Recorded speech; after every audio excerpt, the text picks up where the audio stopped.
bonsoir à tous. À la une de ce journal, des menaces de boycott général planent sur les élections législatives et municipales.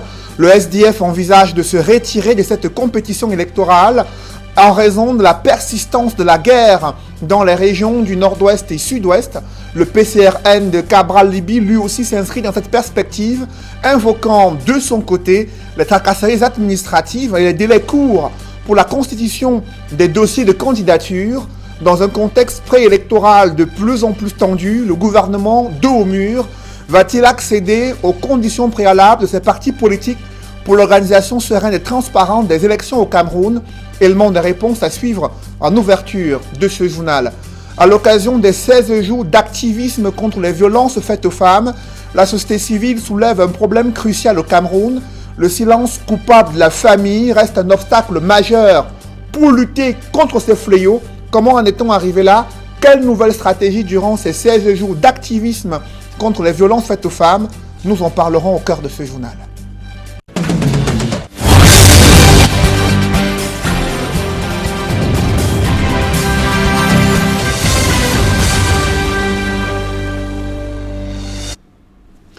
Merci de suivre cette édition complète de l'information sur Equinox Télévision.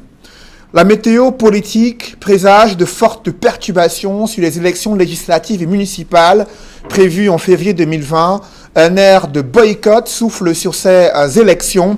Il y a Cabral Libby, président du PCRN, qui menace de se retirer de cette compétition électorale en raison de tracasseries administratives lors de la constitution des dossiers de candidature pour les élections législatives et municipales. À la surprise générale, Cabral Libby, président du PCRN, demande un délai supplémentaire à Elecam pour le dépôt des dossiers de candidature, faute de quoi le PCRN pourrait ne pas prendre part à ce double scrutin à venir. Élisée Bokba et Aïk Cyril nous en disent plus dans ce reportage. Quelques jours après la date butoir de dépôt des dossiers de candidature, Cabral Libby annonce que le Parti camerounais pour la réconciliation nationale pourrait boycotter les municipales et législatives du 9 février 2020. Je réitère au Conseil électoral d'accorder un délai supplémentaire de 15 jours aux candidats pour compléter leur dossier et de veiller strictement à un meilleur déroulé. En l'absence d'une telle mesure visant à rééquilibrer le jeu politique, le Parti camerounais pour la réconciliation nationale pourrait se résoudre à ne plus participer aux élections du 9 février 2020. Cabral Libby demande à Elecam de lui accorder, au-delà des 15 jours réglementaires, 2 semaines supplémentaires, le temps de compiler ses dossiers. Le président du PCRN justifie cette demande par les nombreuses tracasseries administratives subies par ses militants sur le terrain. Le refus de signer les pièces du dossier de candidature par les élus municipaux. Il est incroyable que dans certaines localités, notamment dans le Mayokani, que nos camarades se soient entendus dire qu'ils ne pouvaient pas payer la caution parce que les coupons étaient épuisés. Nos candidats ont été privés de la compétition par le refus des maires de signer les extraits de naissance. Certains ont fermé les bureaux pendant 2 semaines. Les sous-préfets ont refusé de signer les attestations de domicile. Les services des impôts ont taxé les certificats de non-imposition pourtant gratuits. Cabral Libby ne parle pas uniquement de ses partisans. Il cite son propre exemple à Ezeka dans le Nyong-Ekele. Lorsque je suis allé me faire établir ce document à Ezeka et que, certes, possédant ma carte de contribuable sur laquelle était marqué salarié, j'ai dit au chef de centre des impôts que je n'étais plus salarié, puisque de toute façon, ça fait, je pense, depuis décembre que mon salaire a été suspendu à l'université. Et je lui ai dit que je ne pouvais donc pas lui produire un bulletin de solde et que même si je le lui produisais, ben, de toute façon, ça allait être marqué 0. Je lui ai dit, ben, dans ce cas, vous ne pouvez donc pas me demander quoi que ce soit. Autant de récriminations qui amènent le Parti camerounais pour la réconciliation nationale à solliciter un report de la date butoir de dépôt des dossiers de candidature. Faute de quoi, le PCRN boycottera les municipales et législatives du 9 février 2020. Le SDF envisage lui aussi de boycotter ces élections législatives et municipales prévues en février 2020. Son premier vice-président, l'honorable député Joshua Ossi, estime que la priorité, c'est la fin de la guerre dans les régions anglophones et la résolution pacifique de cette crise socio-politique qui en découle. Ce sont les conditions préalables à la participation du SDF aux élections législatives et municipales. À cet effet, je vous propose d'écouter le premier vice-président national du SDF, Joshua Ossi. Le fait de déposer des listes ne veut pas dire que le 9 février, nous serons au rendez-vous. Ce que nous demandons au gouvernement, et nous rappelons au peuple camerounais que la seule personne qui a la responsabilité d'arrêter la guerre dans le nord-ouest et le sud-ouest, c'est le président Biya lui-même. Nous espérons du fond de notre cœur, c'est qu'il le fera avant ce 9 février. Et s'il ne le fait pas, nous serons dans l'impossibilité de participer à cette élection parce que nous ne voulons pas que cet exercice se transforme dans un bain de sang. Et nous espérons sincèrement que M. Biya pensera à cela et qu'il fera quelque chose entre aujourd'hui et le 9 février. À défaut de cela, nous lui conseillons sincèrement d'envisager un report de ces élections pour permettre de revenir dans le processus de paix qui a été suspendu par la convocation du corps électoral. Processus que je peux dire a commencé dont le premier pas était le grand dialogue national. Le premier vice-président national du SDF critique la lenteur dans l'application des recommandations du grand dialogue national et tente le pouvoir de Yaoundé plus d'un mois après ce grand dialogue où des recommandations ont été formulées et transmises au président de la République, lequel avait pris l'engagement de les mettre en application en fonction des moyens, de la faisabilité nécessaire. Je vous invite à suivre à nouveau Joshua Ossi, premier vice-président national du SDF.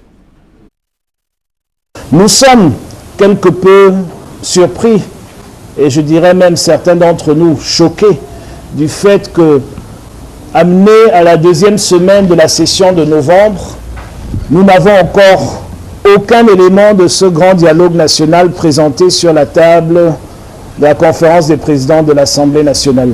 Certes, vous allez me dire qu'il y a un projet de loi sur les langues officielles, mais je pense que ce projet de loi n'est pas à même de calmer les esprits dans le nord-ouest et le sud-ouest. J'ai aussi expliqué que M. Biya a tous les pouvoirs en sa position pour essayer d'apporter la paix dans le nord-ouest et le sud-ouest. Il peut, par exemple, convoquer le Parlement en session extraordinaire pour qu'on puisse donner du contenu au statut spécial qui est une des recommandations fortes du grand dialogue national. Nous pensons que ne pas le faire, c'est en quelque sorte essayer d'acter la sécession de 8 régions de 2. Et le SDF ne participera pas à cette sécession-là, tout comme nous n'avons pas participé à celle qui a été déclenchée par les sécessionnistes de l'autre côté. Alors que le MRC et le SDF exigent au préalable la résolution de la crise anglophone avant l'organisation des élections législatives et municipales, Cabral Libby, classé 3e à la dernière élection présidentielle, propose sur son compte Twitter qu'un état d'exception soit décrété dans les régions du nord-ouest et sud-ouest, conformément à l'article 9 de la Constitution, et l'organisation des élections y est reportée. Proposition de Cabral Libby concernant la gestion de la crise anglophone et l'état d'exception qui pourrait être décrété par le chef de l'État en raison des graves menaces sur l'intégrité du territoire dans cette partie du Cameroun. Le champ d'expression des libertés individuelles ne cesse de se rétrécir. La Commission nationale des droits de l'homme attire l'attention des pouvoirs publics sur la répression systématique des manifestations publiques. Elle vient de produire son rapport sur la situation des droits de l'homme au Cameroun. D'autres précisions dans ce reportage. La situation des droits de l'homme au Cameroun n'est guère reluisante. Le rapport 2018, présenté par la Commission nationale des droits de l'homme et des libertés, fait état de nombreuses violations, en ce qui concerne notamment les réunions et manifestations publiques. Le rapport parle de la tendance à systématiquement refuser que des gens manifestent. Et vous savez que quand on parle de droits de l'homme, ça s'analyse aussi dans un environnement. Il y a des choses que si utilement les autorités peuvent vous laisser faire aujourd'hui, c'est pas sûr que demain dans un autre contexte, elles vous laisseront faire. Dans le domaine de la justice, la CNDHL note que les procès au Cameroun ne sont pas équitables. La situation du respect du droit à un procès équitable reste problématique. Reste problématique au regard même des conditions d'arrestation, au regard des lenteurs procédurales. Le procès équitable suppose aussi que nous avons assez de magistrats, je ne sais pas si c'est le cas, que nous avons des magistrats bien formés en droit de l'homme, je ne crois pas si c'est toujours le cas, que nous avons des magistrats spécialisés même dans certains domaines. Ce n'est pas encore ça la situation. Sur la situation dans les prisons, la Commission nationale des droits de l'homme et des libertés dénonce la surpopulation carcérale, doublée des mauvaises conditions de détention. Les prisons ne sont pas nombreuses, elles ne sont pas suffisantes, elles ne sont pas toujours aux normes. Quand nous visitons les prisons, on a même pitié, excusez-moi d'utiliser ce mot, on a pitié de certains responsables des centres de détention, sur l'alimentation, sur le logement des personnes, et quand vous n'avez pas toujours les moyens suffisants. Les crises post-électorales étant l'un des facteurs de violation des droits de l'homme, la CNDHL, dans ses recommandations, propose la révision de la loi afin de garantir une participation citoyenne à l'exercice du pouvoir. L'adoption des règles consensuelles garantissant davantage l'indépendance et l'efficacité opérationnelle des organes en charge de l'organisation et de la supervision des élections au Cameroun et l'ECAM et de la proclamation des résultats, notamment le Conseil constitutionnel.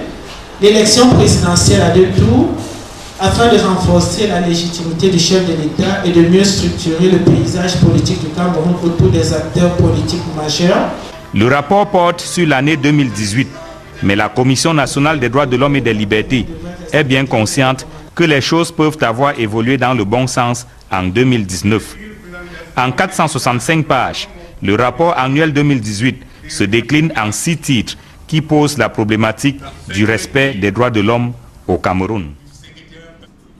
Une autre grave violation des droits de l'homme, ce sont les violences faites aux femmes, un sujet encore tabou dans de nombreuses familles. Et le silence coupable de ces familles est devenu un obstacle majeur pour lutter contre ce fléau. C'est le constat que fait la société civile qui attire l'attention du gouvernement et de la communauté nationale sur la nécessité de soutenir les femmes victimes de ces violences dans leur foyer ou encore dans leur domicile. ONU Femmes qui a encouragé la société civile à continuer à se battre contre les violences faites aux femmes. D'autres précisions avec Marcelin Gransop. Des victimes transformées en bourreaux, sous le regard complaisant et complice des membres de la famille, plus préoccupés à préserver une image qui n'en vaut pas la peine. Les histoires autour des violences sexuelles incestueuses rythment notre quotidien et font perdre l'appétit à plus d'un. Nous avons choisi cette année de nous attaquer au problème du viol et à la spécificité incestueuse parce qu'elle est la moins dénoncée. Ça se passe à l'intérieur des murs, les familles se protègent leur réputation et très souvent au détriment de la jeune fille qui a été abusée. Et nous voulons les encourager à dénoncer ce qui leur arrive pour être prises en charge correctement.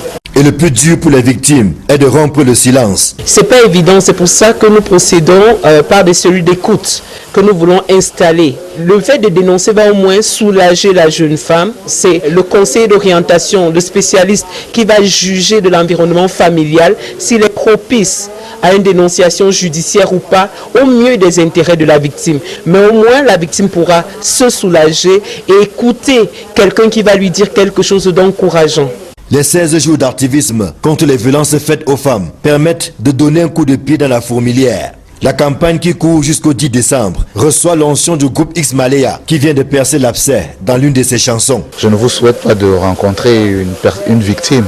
Ça vous arrache le cœur, surtout quand vous êtes en plus parent ou bien vous avez soeur, petite soeur.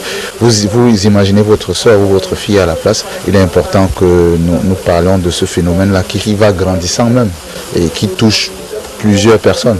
Aux côtés de l'association Famille et Vie, plusieurs organisations dont ONU Femmes apportent leur pierre en vue de l'éradication des violences, quelle que soit leur forme, au Cameroun. On a notamment mis en place des espaces de cohésion sociale de la femme dans les sites en crise, les sites humanitaires. On a mis en place des gender desks dans les commissariats de police et de gendarmerie. On a également comme label des calls center qui sont dans ces lignes vertes que les femmes, les différentes victimes, les suivantes et même les hommes et les garçons peuvent utiliser pour dénoncer ou bien pour chercher de l'aide lorsqu'ils font face aux violences basées sur le genre.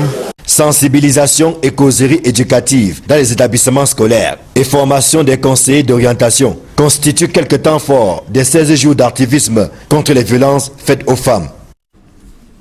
Dans le reste de l'actualité, des conducteurs de taxis sont en colère, notamment ceux qui effectuent la ligne Bamenda-Bambili dans la région du Nord-Ouest. Ils dénoncent un nombre excessif de contrôles sur la route. Ces contrôles sont marqués par des taxes abusives et parfois illégales.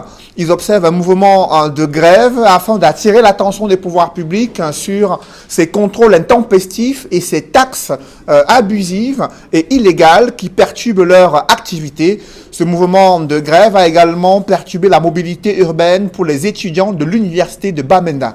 Reportage Telambou, Dalaskana et Donald Brice Kamgan. Ambiance particulière au lieu d'Isiti Kemis à Bamenda dans la région du Nord-Ouest. Les taximens n'ont pas pris la route ce mercredi 27 novembre. Il s'agit de ceux faisant l'axe Bamenda-Bambili à l'université. Ils se sont rassemblés ici pour dénoncer les raquets dont ils sont victimes au checkpoint. Il y en a 24 sur le tronçon routier. Inacceptable, disait-il. Il arrive que nous dépensions entre 1000 et 9000 francs CFA. À certains points, les documents du véhicule ne sont pas pris en compte. Lorsque vous avez 20 000 francs CFA de recettes et que vous versez 9 000 hormis la part du patron, il ne vous reste plus rien. Nous avons décidé de garer jusqu'à ce que ces contrôles soient supprimés. Les premiers usagers à subir la grève, ce sont les étudiants. Comme ses camarades, Pamela n'a pas pu se rendre au campus ce matin. Ils nous disent qu'ils ont décidé de cesser leurs activités parce que les contrôles sont trop nombreux. Pour cela, ils nous obligeaient déjà à payer jusqu'à 800 francs au lieu de 500 francs. Dans une déclaration lue pour la circonstance, le syndicat des taximens appelle à prendre des mesures urgentes pour sauvegarder leurs activités. Nous demandons que ces taxes soient réduites ou tout simplement suspendues afin que nous puissions respirer un bol d'air dans nos activités et que nous puissions travailler sereinement. Dans une région en proie aux tensions sociopolitiques depuis 3 ans, un mécontentement des conducteurs de taxi est perçu comme une énième crise à désamorcer au plus vite par les autorités publiques, selon de nombreux observateurs. 2 semaines après l'incendie survenu au marché Mbopi, presque l'énergie électrique a été coupée dans presque tout cet espace marchand à la suite d'une décision de la communauté urbaine. Elle annonçait des travaux d'installation d'un transformateur électrique. Rien n'a été fait jusqu'ici et les activités commerciales tournent au ralenti au marché Mbopi. C'est le constat que font Dalaskana et Kediara dans ce reportage. 2 semaines après l'incendie du 11 novembre, au bloc 5 du marché Mbopi, les commerçants continuent de broyer du noir, au propre comme au figuré. Nous sommes dans le noir depuis que le marché s'est brûlé. Ça fait pratiquement déjà 2 semaines. Même des semaines, vous venez nous rétablir le courant électrique et nous ne dit absolument rien. Faute d'énergie électrique, suspendue après l'incendie, sous instruction du délégué du gouvernement auprès de la communauté urbaine de Douala, une décision que les commerçants avouent ne pas bien comprendre. Nous, on ne sait pas pourquoi on a arrêté la lumière de tout le marché. Parce que la dernière fois, quand la boutique était brûlée, plus de 80 boutiques, d'autres sections avaient la lumière. En effet, dans une communication faite au lendemain de l'incendie, Frise Tonin avait fixé à un délai de 4 à 5 semaines les travaux d'installation d'un nouveau transformateur censé alimenter tout le marché par Eneo. Mais près de 2 semaines après cet incendie ravageur, aucune opération n'a encore été effectuée en vue d'un retour de l'énergie électrique dans les délais impartis. On lui a montré un nouveau site en haut vers le côté de Fiperi. Moi, je ne sais pas pourquoi ils n'ont pas encore commencé le travaux. parce qu'il avait donné 72 heures pour commencer, mais maintenant on est presque une semaine. Le premier site choisi par le délégué du gouvernement auprès de la communauté urbaine de Douala, en vue de la construction de ce transformateur, se trouvait à ce petit carrefour du secteur des friperies, désormais occupé, comme on peut le voir en image, par ce tas de marchandises et de porte-tout. Il est, selon les commerçants, responsable de la gravité de l'incendie du 11 novembre dernier. Le premier site qu'ils ont mis ici, on peut dire que c'est ça qui a empêché le sapeur-pompier pour entrer. Et finalement, le commerçant était fâché le matin. Ils sont partis et saccager toutes ces choses. Alors, comme palliatif, les commerçants qui le peuvent ont installé, en attendant, des groupes électrogènes pour alimenter leurs boutiques. Pendant ce temps, les sinistrés de l'incendie, 22 au total, se débrouillent comme ils peuvent, avec des comptoirs de fortune installés sur le lieu même de leur boutique consumée, en espérant que les pourparlers entre monsieur le délégué et leurs bailleurs respectifs puissent aboutir à la reconstruction imminente de nouveaux bâtiments. Après plus de 5 ans passés à la tête d'Eneo, Joël Nana Conchou démissionne. Information confirmée lors d'un conseil d'administration tenu ce jeudi. Et son remplaçant est Eric Mansuy. Depuis janvier 2019, ce Français était jusqu'ici directeur général adjoint d'Eneo en charge de la distribution et du commerce. Eneo précise dans un communiqué que son nouveau directeur général, Eric Mansuy, cumule plus de 30 ans d'expérience dans le transport et la distribution de l'électricité. Il a déjà pris fonction à la tête d'Eneo. Le nouveau directeur général de l'entreprise d'électricité, Eric Mansuy, il est français. Il était jusqu'ici directeur général adjoint en charge de la distribution et du commerce. Au regard de la discrimination vécue par des malades et camerounais porteurs du VIH-Sida et de la stigmatisation dans la société camerounaise, un centre médico-social communautaire vient d'être construit à Yassa, dans la ville de Douala. C'est une initiative de l'Association des femmes africaines face au sida, assistée par leurs partenaires. Objectif, améliorer la prise en charge psychologique et médicale des porteurs du VIH-Sida. Reportage, Eric Watat et Nadine Yambou. Après 28 ans d'existence, l'Association des femmes africaines face au sida a enfin son siège.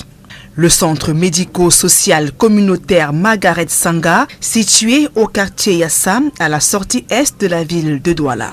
Un immeuble comprenant des salles de sensibilisation, de consultation, de planification et des bureaux.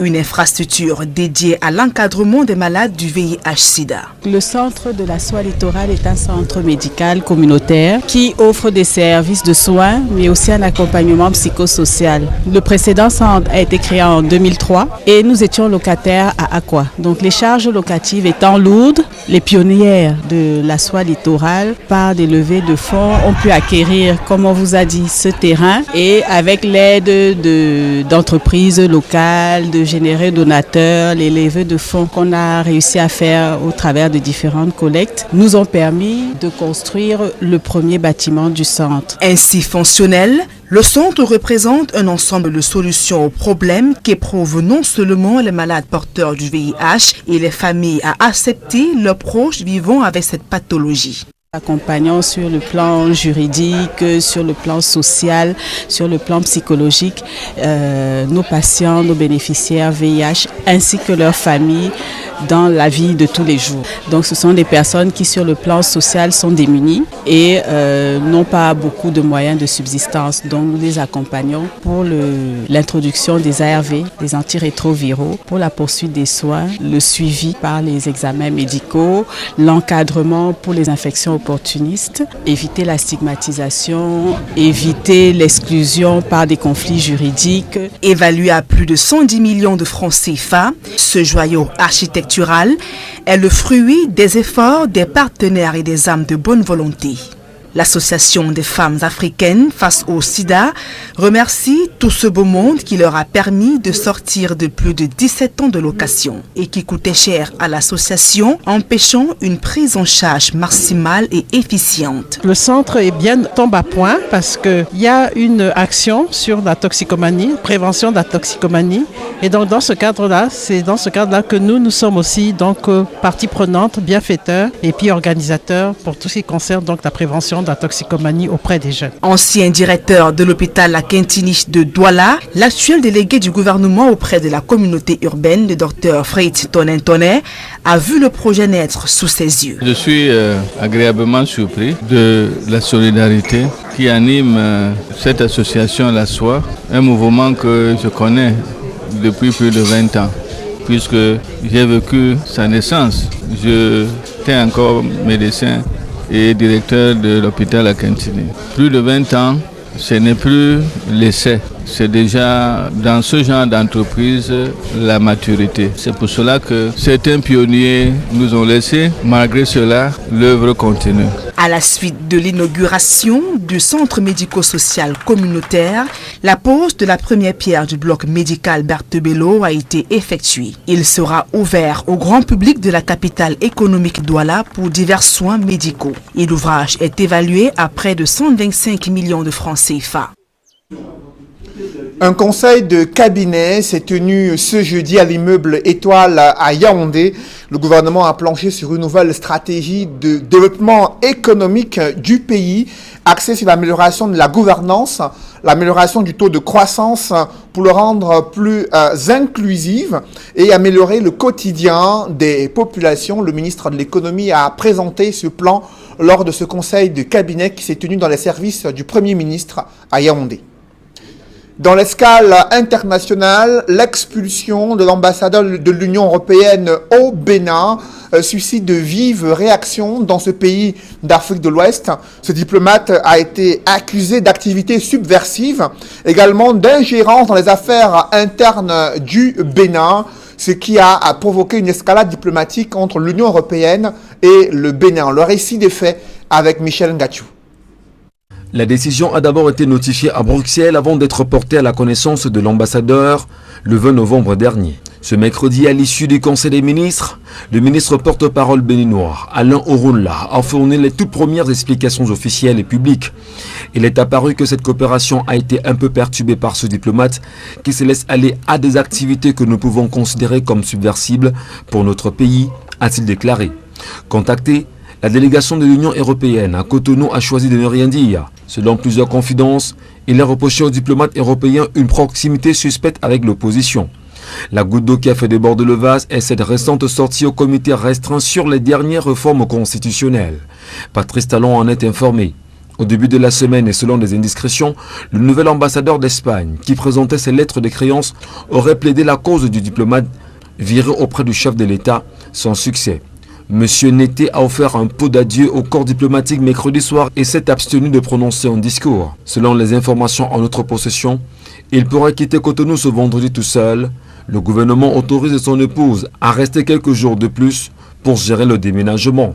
C'est la première fois que le Bénin expulse un ambassadeur. Il est important de mentionner que l'enveloppe financière que l'Union européenne met à la disposition du Bénin pour ce quinquennat est de l'ordre de 370 millions d'euros. Un public reportage dans ce journal, la Socaver, entreprise du groupe SABC, a amélioré sa capacité de production et de fabrication des verres et autres emballages destinés au secteur brassicole. L'ambition est d'être une entreprise performante au-delà du Cameroun et s'imposer dans la sous-région Afrique centrale. Reportage. 6 milliards d'investissements et un nouveau visage pour la société camerounaise de verrerie, la Socaver. L'entreprise, entité du groupe SABC, a officiellement inauguré le 15 novembre 2019 ses nouvelles installations flambantes neuves en présence du ministre des Mines, de l'Industrie et du Développement technologique, Gabriel Dodo Ndoké.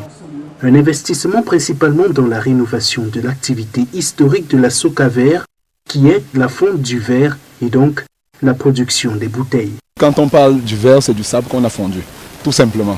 Mais il se trouve que le point de fusion du sable, de la silice qui est contenue dans du sable, c'est pratiquement 1750 degrés.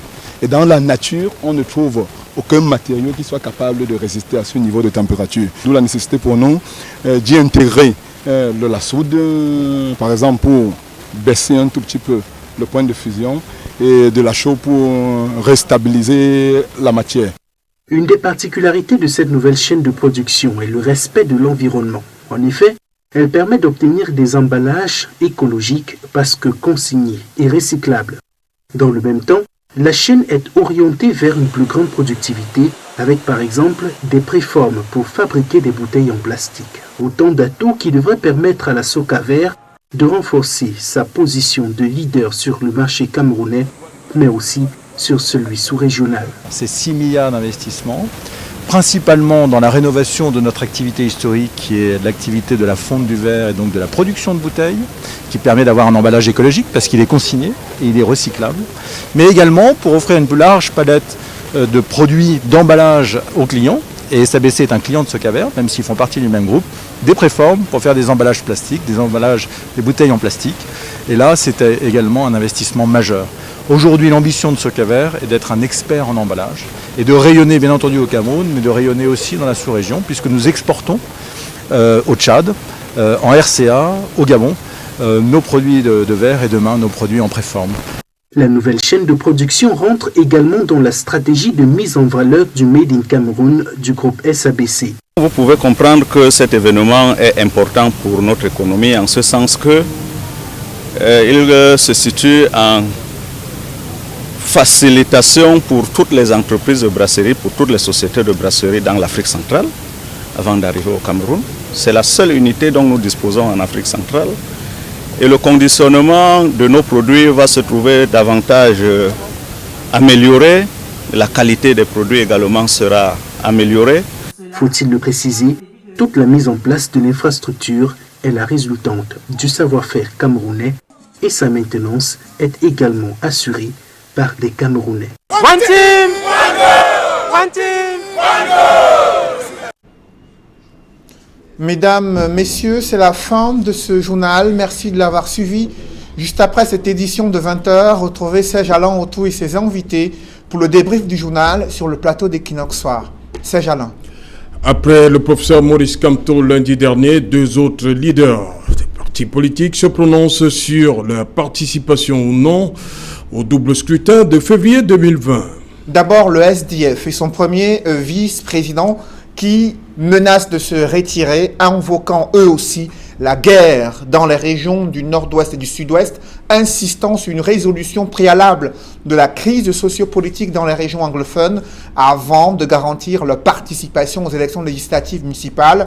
Et après le SDF, il y a Cabral Libby et le PCRN qui évoquent quant à eux les tracasseries administratives subies lors de la constitution des dossiers de candidature pour ces élections législatives et municipales. À la surprise générale, Cabral Libby demande encore 2 semaines à Elecam pour pouvoir compléter les dossiers de ses candidats à ces élections législatives municipales, faute de quoi son parti politique pourrait se retirer de cette compétition électorale. Voilà, madame, monsieur, c'est dans l'essentiel l'Equinox Soir, deuxième partie. Cédric Doufelet, bonsoir. Bonsoir, Serge Alain. Rendez-vous demain, 20h. Rendez-vous certainement lundi à 20h. On sera avec Nadine Yambou demain, c'est ça? Vous serez avec Nadine Yambou, c'est ça. Voilà.